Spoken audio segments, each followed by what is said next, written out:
आज चाहिँ हामी 10 गते पार्क घुमेर आएको आमा म अनि दिदी केटाकेटी हामी चाहिँ कहाँ पुगेर आएको भने यस्तो पानी झरीमा टक्कसँगले सानो छोरा पनि छ अनि यहाँ बहिनी दीक्षा अनि मेरो छोरी राशि अनि रोशन अनि सबैजना हामी चाहिँ 10 गते पार्कमा टक्कसँगले टिकटक बनाउन गएको थियौँ अनि यसो सम्झाउने बिर्साउने भ्लग बनाएको पछाडि हुनुहुन्छ आमा चाहिँ आमा गाउँदेखि आउनु भएको हिँड्न सक्नुहुन्न अलि मेरो छोरा भ्लग बनाउँछु म भन्दैछ हैन हामी चाहिँ अब कहाँ पुग्छौँ हेर्न है तेह्रथुम हामी चाहिँ हाम्रो घर जाँदैछौँ अब हाम्रो घर पनि देखाउँछु तपाईलाई म टक्कसँगले हेर्नु होला बाटो यस्तो छ हेर्नु होला हामी चाहिँ गाइस एउटा कुवाल देखाउँछु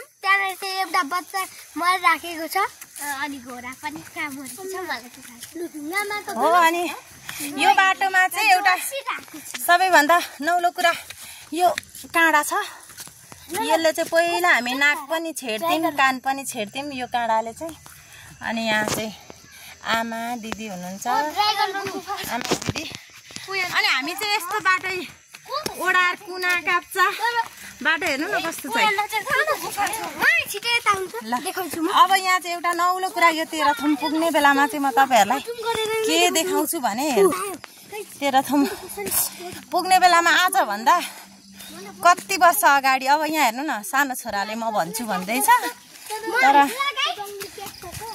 हामीलाई चाहिँ थाहा छैन अब सुनेको चाहिँ हामीले हैन सुनेको मात्र हामीले यो कुवामा चाहिँ अस्ति पहिले पानी थियो अनि एउटा बच्चा मरेको हो सानो 2 वर्षको त्यहाँको एउटा आमा छोरा त यहाँ आमालाई सोध्ने यहाँ आमा आउनु त यहाँ के भएको अरे यो कुवामा आमा भन्नुहुन्छ आमाले भनिदिनुहुन्छ सानो बच्चा डुबेर जानु त सानो बच्चा पानीमा आमाले बोकेर ल्याउँदाखेरि मात्र खुस्केर डुबेको अरे भनेको सुनेको मैले चाहिँ देख्नु चाहिँ भएको होइन भनेको चाहिँ सुनेको त्यो आमा चाहिँ के भन्नु यो कुवामा यही कुवामा अहिले चाहिँ पानी खाँदैन नि यसको पानी नै सुको खाँदैनन् यी बुढी मान्छेले भन्नुभएको है हामीलाई चाहिँ अब सुनेको मात्र हो हामीले चाहिँ यस्तो कुरा सुन्दै अब तपाईहरुलाई टक्क भनेको सुन्नु भएको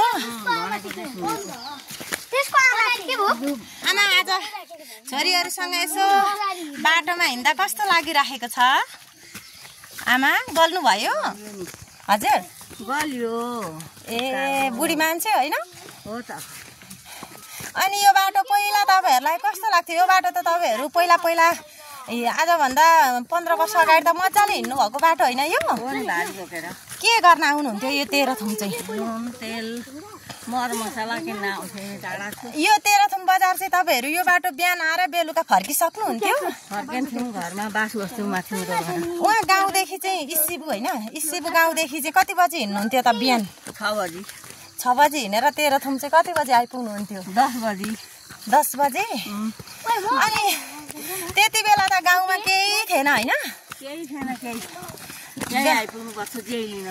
नुन चिनी तेल सबै लिन यही बजार आइपुग्नु पर्थ्यो होइन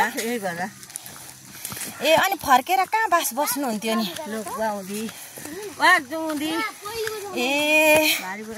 त्यो बेलाको याद आउँछ यो बाटो हिँडेको आउँछ आज चाहिँ हाम्रो आमालाई यहाँ टक्कसँगले बाटो हिँड्दैछौँ गल्नु पनि भयो अब हामी एकछिनमा म्याङ्लुङ पुग्छौँ त्यो बजार पनि देखाउँछौँ बस पार्क यहाँ चाहिँ जहिले भारी ल्याएर बिसाउने ठाउँ हो बजारबाट आएर यहाँ भारी बिसाएर पानी मागेर खान्थ्यौँ पुरानो यही बाटो यही थियो त बस्ने ठाउँ चाहिँ फलेको थियो अनि यहाँ बसेर चाहिँ टक्क पानी माग्न चाहिँ कहाँ जानुहुन्थ्यो कुन घरमा यो घरमा पानी मागेर खान्थ्यौँ अनि फेरि उता गाउँबाट आउँदा नि यहीँ बस्थ्यौँ हेर्नु है हाम्रो यस्तो छ लोकेसन यहाँ चाहिँ तेह्रथुमदेखि आउँदाखेरि यहाँ बस्नुहुन्थ्यो अरे जहिले तैले भारी टन्न हुन्थ्यो नि त त्यो बेला त टन्न बोक्नु पर्थ्यो भारी पनि कति केजी जति बोक्नु पर्थ्यो आमा 10 केजी 15 केजी 20 केजी बोक्थ्यौँ नि सक्दो देख्नुभयो अहिलेको जमाना कति उयो छ होइन हेर्नु न कस्तो राम्रो फुल। आहा जता भाइ पनि हातमा यसरी लाउनु हुँदैन होइन, कस्तो राम्रो हो। ओ माई गड कति राम्रो फुल, यस्तो गर्दा पानी पसिना। हेर्नु त कस्तो राम्रो फुल छ यहाँ। यो फुल त हेर्दा बिरुवा सर्छ त यो। हजुर एउटा नलाउनु मार्नुहुन्छ। हुँदैन त्यसरी फुल चुन्नु। कस्तो राम्रो फुल हौ। लानु हुँदैन नि त बाबा। हुँदैन, माग्नु चाहिँ पर्छ। यस्तो फुल लानु हुँदैन होला। रातहरू नटिप फुलका बुट्टा नटिप हुँदैन। हजुर फुल त टिप्नु हुँदैन साँझमा त। हेर्नु त कस्तो राम्रो। आहा एउटा चाहिँ जेसुकै होस् हामीले टिप्यौँ होइन। मेरो छोरालाई साह्रै रहर लागेको छ। यता देखाउ त। साह्रै रहर लागेको छ मेरो छोरालाई। टक्क फुल टिपेर हामी अब हेर्नु है बजार पनि देखाउँछौँ। अब हामी बजार पुग्न लागेको छौँ। बजार पनि तेह्रथुम जिल्ला म्याङलुङ बजार पुग्न लागेको छौँ। यो फुल चाहिँ भाइ यता देखाउ त फेरि फुल कस्तो राम्रो छ। गाउँदेखि चाहिँ हिँड्दाखेरि टक्क यो सिडीमा आइपुगेपछि चाहिँ अब चाहिँ बजार आयो है भनेर बल्ल हाम्रो सास आउँथ्यो। यहाँ आइपुगेपछि चाहिँ यहाँ आएपछि चाहिँ कति धेरै ठुलो सास आउँथ्यो। अब चाहिँ आयो मेन रोड। हामी चाहिँ हजुर अब मेरो छोराले चाहिँ यहाँ के देखाउँछ अरे, के देखाउने अरे पार्किङ। अब बल्ल सास आयो हामीलाई। हामी चाहिँ अब बजारको टक्क छेउछाउ आइपुग्यौँ। यहाँ चाहिँ यो चाहिँ सबैलाई मेरो भ्लग हेर्नुभयो भने लामा चौतारा, टक्क लामा चौतारामा चाहिँ देवी आमा उपस्थित हुनुभएको छ। अनि यो छेउमा चाहिँ टक्क पहिला पहिला त पुरानोमा यस्तो निलकाँडाहरू भन्थ्यो। यो निलकाँडाहरू रोप्ने चलन थियो नि त। अहिले पनि त्यस्तै रहेछ। अब हामी चाहिँ जाँदैछौँ है गाइस बजार। अब हामी बजार लाग्यौँ। आज हाम्रो देवी खुसी हुँदै बसिरहेको छ। हाम्रो देवीलाई कति खुसी लागेको छ आमासँग हिँड्न पाउँदाखेरि। हामी चाहिँ यताको बाटो हिँड न, साइडमा आऊ न। पानी मागेर खाऊँ न देवी। देवी दिदीलाई कस्तो पानी मागौँ न, चिनेकै हो र। हामीलाई अब आफ्नै गाउँमा आएर पनि पानी माग्नलाई कति गाह्रो भइरहेछ। पानी तिर्खा लागिरहेछ। यो मिक्सोको मम्मीकोमा मागौँ न पानी। ए हो र। हामी बजार टुई हामी बजार जाँदैछौँ है ल।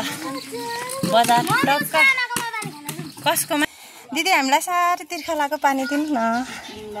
पानी दिनु न दिदी। साँच्ची नि फेरि तिर्खा लागेको। यो चाहिँ हाम्रो गाउँको दिदी टक्कसँगले दिदीका घरमा आएर हामी पानी माग्न लागेको छौँ। साँच्ची पो त दिन खरो गइरहेको छ। यता हुनुहुन्छ हजुर बुवा हुनुहुन्छ, अङ्कल हुनुहुन्छ। दिदीको घरमा चाहिँ कति राम्रो फुलहरू फुलिराखेको रहेछ। हामीलाई चाहिँ कति तिर्खा लागेर दिदीसँग पानी मागेको। हामीलाई दिदीले कति माया गर्नुभयो। यहाँ दिदीले चाहिँ पानी ए हुन्छ ल देवी दिदी देऊ खाइदेऊ पानी। पानी कति तिर्खा लागेको थियो नि त। पानी त तिर्खा कम त लागेको थिएन आमालाई। ल लुदेन देवी दिदी सबै सक्दिन्छु है म चाहिँ। देवी दिदी यहाँ आएर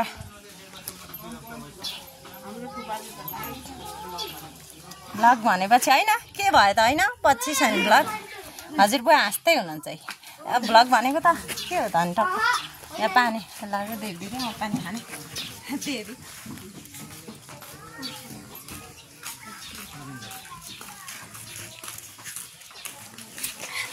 म चाहिँ अगायो पानी नभयो ल देवी नभए खानु त। अब गाइस 100 रुपैयाँ। तपाईँले त्यहाँ चाहिँ के गर्नुभएको दिदी भन्नु त। यहाँ चाहिँ मेरो दिदीसँग भेट भयो। बोल्दै नबोली कता हिँड्नु भएको भन्नुहुन्छ। अनि मेरो दिदीसँग बोल्छौँ नि। हाम्रो दिदी कति राम्रो हुनुहुन्छ। यता चाहिँ हजुरआमा हुनुहुन्छ। हजुरआमा चौतारामा गलेर बसिराख्नु भएको रहेछ। लामो चौतारामा चाहिँ यहाँ बस्ने ठाउँ रहेछ। कहाँ जानुभएको तपाईँहरू गएको ल दिदी। हामी चाहिँ यो फुल बोकी गएको। टक्कसँगले कति राम्रो फुल छ।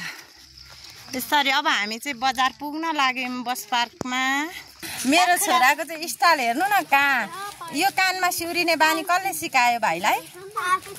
आफै सिकेको। उहिलेको बुढापाकाले मात्रै यसरी कानमा टक्क पैसा अनि सुर्ती हुन्छ नि सुर्ती टक्क कानमा च्यापेर हिँड्नुहुन्थ्यो। अहिले चाहिँ यहाँ हाम्रै जमानाको मान्छे सानो मेरो छोराले च्यापिराखेको छ। यता छेउछेउ हिँड है, बाइक आउँदैछ। हामी चाहिँ बाइकमा कुदेर गडिन्छ है। बिचरा आमा साह्रै गल्नु भयो अरे। आमा कति गले भन्दै हुनुहुन्छ है। झ्याउकिरी पनि असारमा कराउँछ होइन आमा झ्याउकिरी? साउन र असारमा झ्याउकिरी चाहिँ साउन र भदौमा पनि कराउँदैन। हामी चाहिँ हेलो गाइस, यो फुल चाहिँ हामी बजारैसम्म पुर्याउने। अब हेर्नु है, हामी बजार पुग्न लागेको छौँ। यता यस्तो छ बाटो, बस पार्क पुग्न लागेको छौँ हामी। तपाईँहरूलाई म देखाउने छु। म तिमीलाई माया गर्छु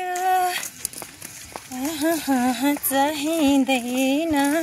अब हामी चाहिँ बस पार्क पुग्न लागेको छौँ। बस पार्क आउने छेउछाउमा चाहिँ यो पसल रहेछ, फेन्सी कपडा पसल।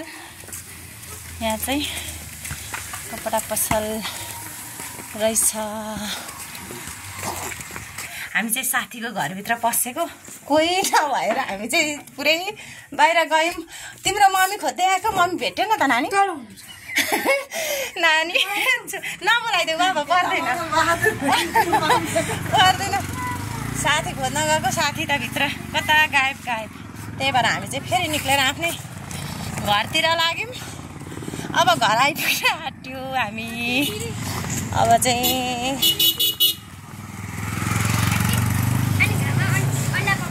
Bus park